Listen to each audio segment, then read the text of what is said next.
नमस्कार दोस्तों, हिंदी वाली स्टोरी में आपका स्वागत है। आज हम आपके लिए लेकर आए हैं मुंशी प्रेमचंद जी द्वारा लिखी एक कालजयी कहानी, सज्जनता का दंड। साधारण मनुष्य की तरह शाहजहांपुर के डिस्ट्रिक्ट इंजीनियर सरदार शिव सिंह में भी भलाइयां और बुराइयां दोनों ही वर्तमान थीं। भलाई यह थी कि उनके यहाँ न्याय और दया में कोई अंतर न था। बुराई यह थी कि वे सर्वथा निर्लोभ और निस्वार्थ थे। भलाई ने मातहतों को निडर और आलसी बना दिया था। बुराई के कारण उस विभाग के सभी अधिकारी उनकी जान के दुश्मन बन गए थे। प्रातःकाल का समय था। वे किसी पुल की निगरानी के लिए तैयार खड़े थे, मगर साइस अभी तक मीठी नींद ले रहा था। रात को उसे अच्छी तरह सहेज दिया था कि पौ फटने के पहले गाड़ी तैयार कर लेना।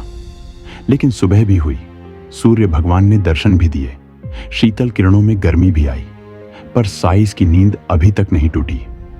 सरदार साहब खड़े खड़े थक कर एक कुर्सी पर बैठ गए। साइस तो किसी तरह जागा, परंतु अर्दली के चपरासियों का पता नहीं। जो महाशय डाक लेने गए थे, वे एक ठाकुर द्वारा में खड़े चरणामृत की परीक्षा कर रहे थे। जो ठेकेदार को बुलाने गए थे, वे बाबा रामदास की सेवा में बैठे गाजे का दम लगा रहे थे। धूप तेज होती जाती थी। सरदार साहब झुझलाकर मकान में चले गए और अपनी पत्नी से बोले, इतना दिन चढ़ आया, अभी तक एक चपरासी का भी पता नहीं। इनके मारे तो मेरे नाक में दम आ गया है। पत्नी ने दीवार की ओर देखकर दीवार से कहा, यह सब उन्हें सिर चढ़ाने का फल है। सरदार साहब चिढ़कर बोले, क्या करूं, उन्हें फांसी दे दूं? सरदार साहब के पास मोटर कार का तो कहना ही क्या, कोई फिटन भी न थी। वे अपने इक्के से ही प्रसन्न थे, जिसे उनके नौकर चाकर अपनी भाषा में उड़न खटोला कहते थे। शहर के लोग उसे इतना आदर सूचक नाम न देकर छकड़ा कहना ही उचित समझते थे। इस तरह सरदार साहब अन्य व्यवहारों में भी बड़े मितव्ययी थे। उनके दो भाई इलाहाबाद में पढ़ते थे। विधवा माता बनारस में रहती थी। एक विधवा बहन भी उन्हीं पर अवलंबित थी। इनके सिवा कई गरीब लड़कों को छात्रवृत्तियां भी देते थे। इन्हीं कारणों से वे सदा खाली हाथ रहते। यहां तक कि उनके कपड़ों पर भी इस आर्थिक दशा के चिन्ह दिखाई देते थे। लेकिन यह सब कष्ट सहकर भी वे लोभ को अपने पास फटकने न देते थे। जिन लोगों पर उनका स्नेह था, वे उनकी सज्जनता को सराहते थे और उन्हें देवता समझते थे। उनकी सज्जनता से उन्हें कोई हानि न होती थी। लेकिन जिन लोगों से उनके व्यावसायिक संबंध थे, वे उनके सद्भावों के ग्राहक न थे, क्योंकि उन्हें हानि होती थी। यहां तक कि उन्हें अपनी सहधर्मिणी से भी कभी कभी अप्रिय बातें सुननी पड़ती थीं। एक दिन वे दफ्तर से आए तो उनकी पत्नी ने स्नेहपूर्ण ढंग से कहा, तुम्हारी यह सज्जनता किस काम की, जब सारा संसार तुमको बुरा कह रहा है? सरदार साहब ने दृढ़ता से जवाब दिया, संसार जो चाहे कहे, परमात्मा तो देखता है। रामा ने यह जवाब पहले ही सोच लिया। वह बोली, मैं तुमसे विवाद तो करती नहीं, मगर जरा अपने दिल में विचार करके देखो कि तुम्हारी इस सच्चाई का दूसरों पर क्या असर पड़ता है। तुम तो अच्छा वेतन पाते हो। तुम अगर हाथ न बढ़ाओ तो तुम्हारा निर्वाह हो सकता है। रूखी रोटियां मिल ही जाएगी, मगर ये 10-10, 5-5 रुपए के चपरासी, मुहर्रिर, दफ्तरी बेचारे कैसे गुजर करें? उनके भी बाल बच्चे हैं, उनके भी कुटुंब परिवार हैं। शादी गमी, तिथि त्योहार, ये सब उनके पास लगे हुए हैं। भलमनसी का भेष बनाए काम नहीं चलता। बताओ उनका गुजर कैसे हो? अभी रामदीन चपरासी की घरवाली आई थी। रोते रोते आंचल भीगता था। लड़की सयानी हो गई है, अब उसका ब्याह करना पड़ेगा। ब्राह्मण की जाति, हजारों का खर्च। बताओ उसके आंसू किसके सिर पड़ेंगे? ये सब बातें सच थीं। इनसे सरदार साहब को इनकार नहीं हो सकता था। उन्होंने स्वयं इस विषय में बहुत कुछ विचार किया था। यही कारण था कि वह अपने मातहतों के साथ बड़ी नरमी का व्यवहार करते थे। लेकिन सरलता और शालीनता का आत्मिक गौरव चाहे जो हो, उनका आर्थिक मोल बहुत कम है। वे बोले, तुम्हारी बातें सब यथार्थ हैं, किंतु मैं विवश हूं। अपने नियमों को कैसे तोड़ूं?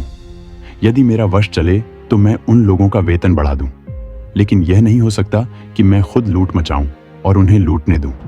रामा ने व्यंग्यपूर्ण शब्दों में कहा, तो यह हत्या किस पर पड़ेगी? सरदार साहब ने तीव्र होकर उत्तर दिया, यह उन लोगों पर पड़ेगी जो अपनी हैसियत और आमदनी से अधिक खर्च करना चाहते हैं। अर्दली बनकर क्यों वकील के लड़के से लड़की ब्याहने को ठानते हैं? दफ्तरी को यदि टहलुए की जरूरत हो तो यह किसी पाप कार्य से कम नहीं। मेरे साइज की स्त्री अगर चांदी की सिल गले में डालना चाहे तो यह उसकी मूर्खता है। इस झूठी बढ़ाई का उत्तरदाता मैं नहीं हो सकता। इंजीनियरों का ठेकेदारों से कुछ ऐसा ही संबंध है जैसे मधुमक्खियों का फूलों से। अगर वे अपने नियत भाग से अधिक पाने की चेष्टा न करें तो उनसे किसी को शिकायत नहीं हो सकती। यह मधुरस कमीशन कहलाता है। रिश्वत लोक और परलोक दोनों का ही सर्वनाश कर देती है। उसमें भय है, चोरी है, बदमाशी है, मगर कमीशन एक मनोहर वाटिका है जहां न मनुष्य का डर है न परमात्मा का भय। यहां तक कि वहां आत्मा की छिपी हुई चुटकियों का भी गुजर नहीं है, और कहां तक कहें उसकी ओर बदनामी आंख भी नहीं उठा सकती। यह वह बलिदान है जो हत्या होते हुए भी धर्म का एक अंश है।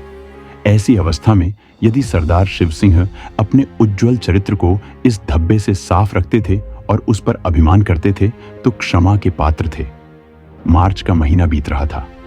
चीफ इंजीनियर साहब जिले में मुआयना करने आ रहे थे, मगर अभी तक इमारतों का काम अपूर्ण था। सड़कें खराब हो रही थीं। ठेकेदारों ने मिट्टी और कंकड़ भी नहीं जमा किए थे।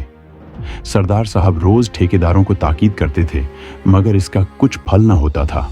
एक दिन उन्होंने सबको बुलाया। वे कहने लगे, तुम लोग क्या यही चाहते हो कि मैं इस जिले से बदनाम होकर जाऊं? मैंने तुम्हारे साथ कोई बुरा सलूक नहीं किया। मैं चाहता तो आपसे काम छीनकर खुद करा लेता, मगर मैंने आपको हानि पहुंचाना उचित न समझा। उसकी मुझे यह सजा मिल रही है। खैर, ठेकेदार लोग यहां से चले तो बातें होने लगीं। मिस्टर गोपाल दास बोले, अब आटे दाल का भाव मालूम हो जाएगा।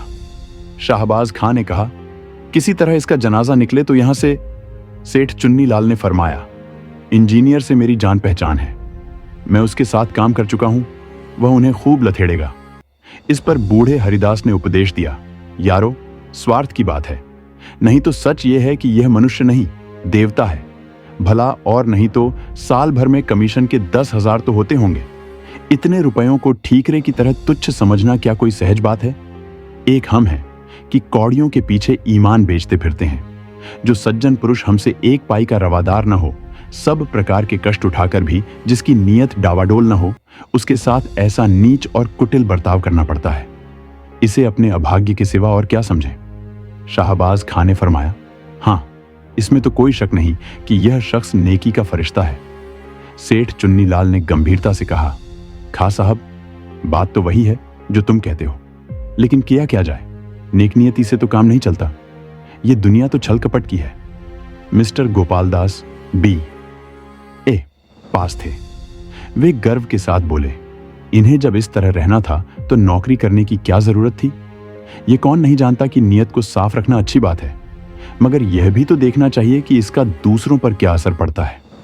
हमको तो ऐसा आदमी चाहिए जो खुद खाए और हमें भी खिलावे। खुद हलवा खाए, हमें रूखी रोटियां ही खिलावे। वह अगर 1 रुपया कमीशन लेगा तो उसकी जगह 5 का फायदा कर देगा। इन महाशय के यहां क्या है? इसीलिए आप जो चाहें कहें, मेरी तो कभी इनसे निभ नहीं सकती। शाहबाज खां बोले, हां, नेक और पाक साफ रहना जरूर अच्छी चीज है, मगर ऐसी नेकी ही से क्या जो दूसरों की जान ले ले। बूढ़े हरिदास की बातों की जिन लोगों ने पुष्टि की थी, वे सब गोपाल दास की हां में हां मिलाने लगे। निर्बल आत्माओं में सच्चाई का प्रकाश, जुगनू की चमक है। सरदार साहब की एक पुत्री थी। उसका विवाह मेरठ के एक वकील के लड़के से ठहरा था। लड़का होनहार था, जाति कुल का ऊंचा था। सरदार साहब ने कई महीने की दौड़ धूप में इस विवाह को तय किया था और सब बातें तय हो चुकी थीं। केवल दहेज का निर्णय नहीं हुआ था। आज वकील साहब का एक पत्र आया। उसने इस बात का भी निश्चय कर दिया, मगर विश्वास, आशा और वचन के बिल्कुल प्रतिकूल। पहले वकील साहब ने एक जिले के इंजीनियर के साथ किसी प्रकार का ठहराव व्यर्थ समझा। बड़ी सस्ती उदारता प्रकट की। इस लज्जित और घृणित व्यवहार पर खूब आंसू बहाए, मगर जब ज्यादा पूछताछ करने पर सरदार साहब के धन वैभव का भेद खुल गया, तब दहेज का ठहराना आवश्यक हो गया। सरदार साहब ने आशंकित हाथों से पत्र खोला। 5,000 रुपये से कम पर विवाह नहीं हो सकता। वकील साहब को बहुत खेद और लज्जा थी कि वे इस विषय में स्पष्ट होने पर मजबूर किए गए, मगर वे अपने खानदान के कई बूढ़े खुर्राट, विचारहीन, स्वार्थांध महात्माओं के हाथों बहुत तंग थे। उनका कोई वंश न था। इंजीनियर साहब ने एक लंबी सांस खींची, सारी आशाएं मिट्टी में मिल गईं। क्या सोचते थे, क्या हो गया? विकल होकर कमरे में टहलने लगे। उन्होंने जरा देर पीछे पत्र को उठा लिया और अंदर चले गए। विचारा कि यह पत्र रामा को सुनावे, मगर फिर ख्याल आया कि यहां सहानुभूति की कोई आशा नहीं। क्यों अपनी निर्बलता दिखाऊं, क्यों मूर्ख बनूं? वह बिना बातों के बात न करेगी। यह सोचकर वे आंगन से लौट गए। सरदार साहब स्वभाव के बड़े दयालु थे और कोमल हृदय आपत्तियों में स्थिर नहीं रह सकता। वे दुख और ग्लानि से भरे हुए सोच रहे थे कि मैंने ऐसे कौन से बुरे काम किए हैं जिनका मुझे यह फल मिल रहा है। बरसों की दौड़ धूप के बाद जो कार्य सिद्ध हुआ था वह क्षण मात्र में नष्ट हो गया। अब वह मेरी सामर्थ्य से बाहर है, मैं उसे नहीं संभाल सकता। चारों ओर अंधकार है, कहीं आशा का प्रकाश नहीं, कोई मेरा सहायक नहीं। उनके नेत्र सजल हो गए। सामने मेज पर ठेकेदारों के बिल रखे हुए थे। वे कई सप्ताहों से यूं ही पड़े थे। सरदार ने उन्हें खोलकर भी न देखा था। आज इस आत्मिक ग्लानि और नैराश्य की अवस्था में उन्होंने इन बिलों को सतृष्ण आंखों से देखा। जरा से इशारे पर ये सारी कठिनाइयां दूर हो सकती हैं। चपरासी और क्लर्क केवल मेरी सम्मति के सहारे सब कुछ कर लेंगे। मुझे जबान हिलाने की भी जरूरत नहीं, न मुझे लज्जित ही होना पड़ेगा। इन विचारों का इतना प्राबल्य हुआ कि वे वास्तव में बिलों को उठाकर गौर से देखने और हिसाब लगाने लगे कि उनमें कितनी निकासी हो सकती है। मगर शीघ्र ही आत्मा ने उन्हें जगा दिया। आह, मैं किस भ्रम में पड़ा हुआ हूं। क्या उस आत्मिक पवित्रता को जो मेरी जन्म भर की कमाई है केवल थोड़े से धन पर अर्पण कर दूं? जो मैं अपने सहकारियों के सामने गर्व से सिर उठाए चलता था, जिससे मोटर कार वाले भ्रातृगण आंखें नहीं मिला सकते थे, वही मैं आज अपने उस सारे गौरव और मान को, अपनी संपूर्ण आत्मिक संपत्ति को 10-5 हजार रुपयों पर त्याग दूं? ऐसा कदापि नहीं हो सकता। अब उस कुविचार को परास्त करने के लिए, जिसने क्षण मात्र के लिए उन पर विजय पाली थी, वे उस सुनसान कमरे में जोर से ठठाकर हंसे। चाहे यह हंसी उन बिलों ने और कमरे की दीवारों ने न सुनी हो, मगर उनकी आत्मा ने अवश्य सुनी। उस आत्मा को एक कठिन परीक्षा में पार पाने पर परम आनंद हुआ। सरदार साहब ने उन बिलों को उठाकर मेज के नीचे डाल दिया, फिर उन्हें पैरों से कुचला। तब इस विजय पर मुस्कुराते हुए वे अंदर गए। बड़े इंजीनियर साहब नियत समय पर शाहजहांपुर आए। उसके साथ सरदार साहब का दुर्भाग्य भी आया। जिले के सारे काम अधूरे पड़े हुए थे। उनके खानसामा ने कहा, हुजूर, काम कैसे पूरा हो? सरदार साहब ठेकेदारों को बहुत तंग करते हैं। हेड क्लर्क ने दफ्तर के हिसाब को भ्रम और भूलों से भरा हुआ पाया। उन्हें सरदार साहब की तरफ से न कोई दावत दी गई, न कोई भेंट। तो क्या वे सरदार साहब के नातेदार थे जो गलतियां ना निकालते? जिले के ठेकेदारों ने एक बहुमूल्य डाली सजाई और उसे बड़े इंजीनियर साहब की सेवा में लेकर हाजिर हुए। वे बोले, हुजूर, चाहे गुलामों को गोली मार दें, मगर सरदार साहब का अन्याय अब नहीं सहा जाता। कहने को तो कमीशन नहीं लेते, मगर सच पूछिए तो जान ले लेते हैं। चीफ इंजीनियर साहब ने मुआयने की किताब में लिखा, सरदार शिव सिंह बहुत ईमानदार आदमी हैं। उनका चरित्र उज्जवल है, मगर वे इतने बड़े जिले के कार्य का भार नहीं संभाल सकते। परिणाम यह हुआ कि वे एक छोटे से जिले में भेज दिए गए और उनका दर्जा भी घटा दिया गया। सरदार साहब के मित्रों और स्नेहियों ने बड़े समारोह से एक जलसा किया। उसमें उनकी धर्मनिष्ठा और स्वतंत्रता की प्रशंसा की। सभापति ने सजल नेत्र होकर कंपित स्वर में कहा, सरदार साहब के वियोग का दुख हमारे दिल में सदा खटकता रहेगा। यह घाव कभी न भरेगा। मगर फेयरवेल डिनर में यह बात सिद्ध हो गई कि स्वादिष्ट पदार्थों के सामने वियोग का दुख दुस्सह नहीं। यात्रा के सामान तैयार थे। सरदार साहब जलसे से आए तो रामा ने उन्हें बहुत उदास और मलिन मुख देखा। उसने बार बार कहा था कि बड़े इंजीनियर के खानसामा को इनाम दो, हेड क्लर्क की दावत करो, मगर सरदार साहब ने उसकी बात न मानी थी। इसलिए जब उसने सुना कि उनका दर्जा घटा और बदली भी हुई, तब उसने बड़ी निर्दयता से अपने व्यंग्य बाण चलाए। मगर इस वक्त उन्हें उदास देखकर उससे न रहा गया।